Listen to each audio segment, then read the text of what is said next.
My roommate tried to evict me until I showed the landlord the hidden cameras.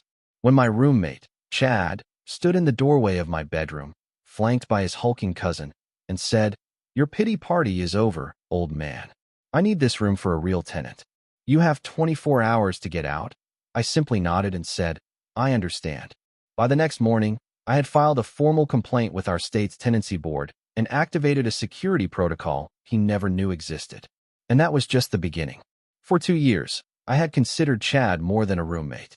After my wife passed, the big house felt like a tomb, and Chad, the son of an old work friend, needed a place to stay while he got on his feet.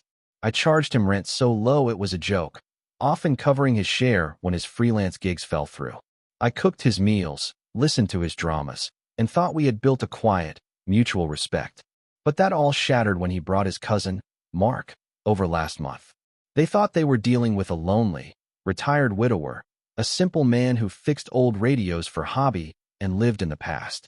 They were about to learn I was the former head of corporate security for one of the largest tech firms on the West Coast, and that this house, my sanctuary, was the most intelligently monitored private residence in the entire county. Justice must be restored and arrogance punished. You won't believe what I did next. Before we continue, please subscribe to the channel and let us know where you're listening from in the comments. My name is Arthur Phelps. For 35 years, my career was protection. I designed security systems for billion-dollar corporations, planned executive safety details, and taught people how to see threats they didn't know existed. When I retired, all I wanted was peace. The 3-bedroom craftsman house my wife, Clara, and I bought 40 years ago was my haven. After cancer took her, the silence became unbearable. That's when Chad came into the picture. His father, Tom, was a good man I'd worked with decades ago. When he called saying Chad was struggling to find his footing in the city, my instinct to help kicked in. I offered him the spare room for a fraction of the market rate. I told him it would be nice to have some life in the house again. At first, he was charming, full of stories, and seemed genuinely grateful. He'd help with groceries, take out the trash, and we'd watch the game on Sundays. I fell into the role of a surrogate father, a mentor. I paid the mortgage and utilities up front every month from my pension. His small rent payments were just a formality, a way to help him feel independent. I even covered his portion for 3 straight months when he quit his job to pursue a digital marketing startup. But the gratitude began to fade, replaced by a quiet entitlement. The dishes he left in the sink piled higher. His late-night comings and goings became more disruptive. He started making comments. "Arthur, you really should update this furniture," he'd say, "or this neighborhood is getting so old. Don't you want to be in a nice retirement community?" I dismissed it as the impatience of youth. But the real change came when he started dating a woman named Brittany. She was all sharp edges and louder comments. She'd look around my home, her eyes calculating, and whisper things to Chad that I wasn't supposed to hear. Words like equity and potential. The trigger moment came on a Tuesday evening. I was in the kitchen, making my famous chili, a recipe Clara had loved. Chad and Brittany were in the living room, their voices carrying. "He's sitting on a gold mine, Chad," Brittany said, her voice a low hiss. "This house is paid off, right? In this market, you could be a landlord. Get a real tenant in here, not a charity case." "He's not a charity case," Chad said, but his voice lacked conviction. "Please. He's a dinosaur. He lives in the past. You're funding his retirement with your cheap rent. It's time he moved on so you can actually build something for yourself." I stood there, a wooden spoon frozen in my hand, the chili beginning to burn on the stove. The betrayal wasn't just in her words, it was in Chad's silence. He was listening. He was agreeing. The confrontation happened 2 days later. I had just finished repairing a 1950s Philco radio, a satisfying little puzzle. Chad walked in, but he wasn't alone.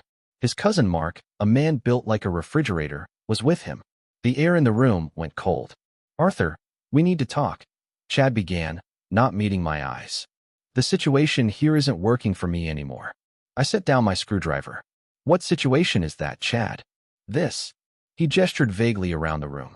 "This whole arrangement. I'm trying to build a future, and this place, with you, it's holding me back. Brittany and I need space. I need this room for a tenant who can pay real market value." I felt a cold knot tighten in my stomach.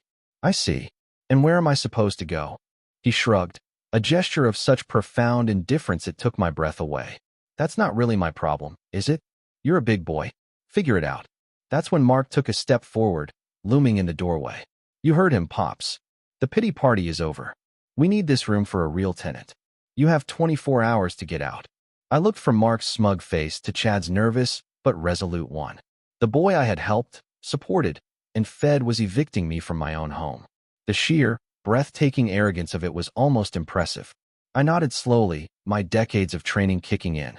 Panic was a luxury. Assessment was a necessity. You understand? Chad pressed, misreading my calm for submission. I understand, I said, my voice even. They left, and I was alone with the ringing silence. But it was a different silence now. It wasn't empty. It was full of data. They thought this was a simple power play. They had no idea they had just declared war on a master strategist in his own fortified castle.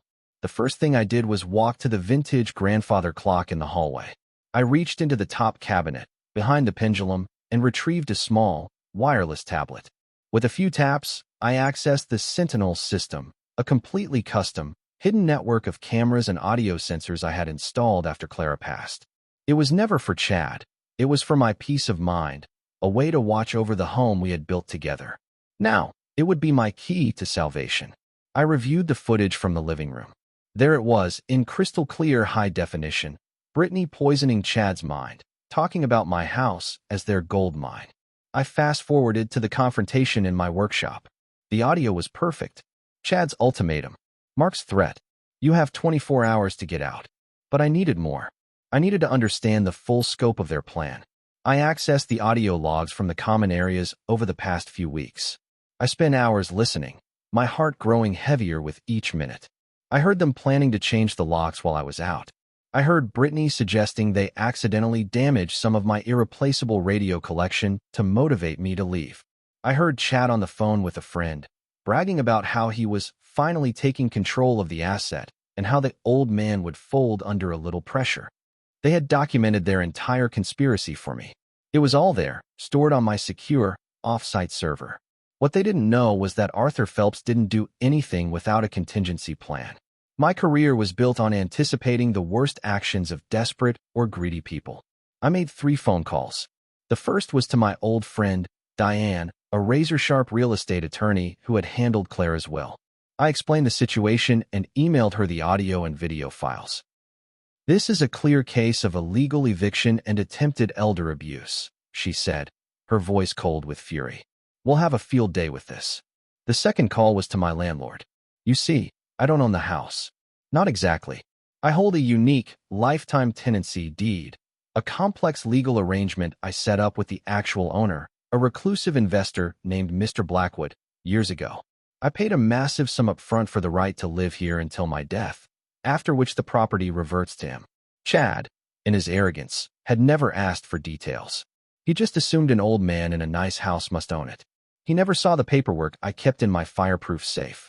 Mr. Blackwood was not pleased to hear that a subtenant was trying to illegally evict his lifetime occupant and discussing monetizing his asset. The third call was to the non-emergency line of the local police department. I calmly explained that I was a senior citizen being threatened with an illegal lockout by a co-tenant and that I had video evidence of the threats. The dispatcher assured me an officer would be available if needed. My plan was set. The trap was baited. Now, I just had to wait for them to spring it. Section 5. Execution Phase 1. The next morning, right at the 24-hour mark, I heard the distinct sound of a key in the front door. It wasn't Chad's key. It was the sound of a new key, cutting by a locksmith. I remained seated in my armchair in the living room, a cup of tea in my hand, as the door opened. Chad and Mark walked in, looking triumphant. A third man, a locksmith, stood behind them. Right on time, Arthur, Chad said. I hope you're packed. I'm not going anywhere, Chad, I said, my voice calm. Mark laughed. Yeah, you are. He held up a new set of keys. We're changing the locks. Your stuff will be on the lawn in an hour. That would be unwise, I said. You see, you're not the landlord. You have no legal authority to evict me or change the locks. Chad's confidence flickered. This is my house, too. It is not, a new voice said from the doorway. We all turned. Standing there was a tall, severe-looking man in an impeccably tailored suit, Mr. Blackwood's personal assistant, Mr. Albright. Beside him was a uniformed police officer. "What is this?" Chad sputtered, his face pale. The officer stepped forward. "I'm Officer Miller. We received a report of an attempted illegal eviction. I understand there are threats involved." Chad and Mark were frozen. The locksmith, looking deeply uncomfortable, began packing his tools.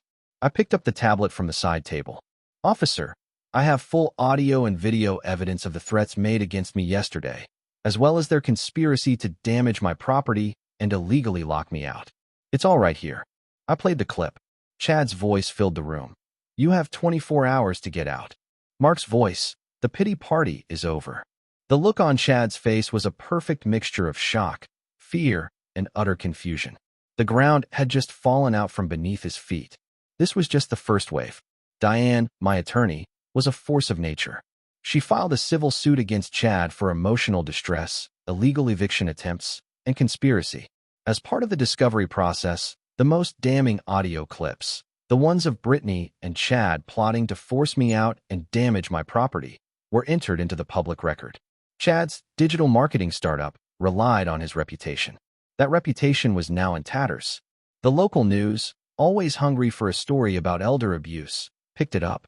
They didn't use our names, but they described the case in enough detail that anyone in his professional circle knew it was him. His social media was flooded with comments from old friends and colleagues. "How could you do that to the man who took you in?" one read. "This is disgusting behavior," said another. Brittany, faced with the sudden social and legal firestorm, dropped him immediately. She gave a statement to his lawyer distancing herself from the more extreme plans, throwing him completely under the bus. He was socially isolated, professionally toxic, and facing a lawsuit he could never hope to win. The legal proceedings were swift and brutal. With the overwhelming evidence, Chad had no defense. The judge ruled in my favor on every count. He was ordered to pay all my legal fees. He was ordered to pay significant damages for emotional distress. Most importantly, he was issued a formal restraining order, barring him from coming within 500 feet of my home. He was also served with a separate lawsuit from Mr. Blackwood for trespass and attempted interference with a contractual agreement. The financial judgments against him were crippling. The small savings he had were wiped out. The gold mine he thought he was claiming had buried him alive. The day he came to collect the last of his belongings, I allowed it, with a police escort present. He looked hollowed out, a ghost of the arrogant young man he had been just a few weeks prior. He loaded boxes into a cheap rental car in silence. Finally, he turned to me, his eyes full of a bitter mix of shame and resentment. "You destroyed me," he said, his voice ragged. "Was it worth it? Was your revenge worth destroying my entire life?" I looked at him, not with anger, but with a deep, profound pity. "I didn't destroy you, Chad. You did that all by yourself. I simply held up a mirror and showed the world who you really are. You were given shelter, friendship, and support. You saw it as weakness and tried to exploit it. That's not a life strategy. It's a path to ruin. The only thing I did was make sure you learned that lesson before you could do it to someone else who couldn't fight back." He had no answer. He just got in his car and drove away, leaving the quiet street for the last time. My home is peaceful again. The silence is no longer empty, but comfortable. A young graduate student from the local university rents Chad's old room now. She is quiet, respectful, and incredibly grateful for the affordable rent. We have a formal, proper lease agreement. Sometimes I see her studying in the living room, and it feels good to have positive energy in the house again. I still fix my old radios. The 1950s Philco sits on my mantelpiece, its warm glow a reminder that with patience and the right tools, you can restore anything, even peace. Chad moved to another state. Last I heard, he's working a dead-end job, still digging himself out of the financial hole he created. The justice wasn't just in the lawsuits or the public shame. It was in the restoration of my peace and the knowledge that I defended the home I built with Clara. The lesson is simple. Never mistake kindness for weakness. And never, ever underestimate the man who knows every secret of the house he lives in. If you believe in standing up to bullies and protecting your home, hit that subscribe button and ring the bell for more stories where justice is served and the good guy wins. Let me know in the comments. What would you have done if you were in my situation?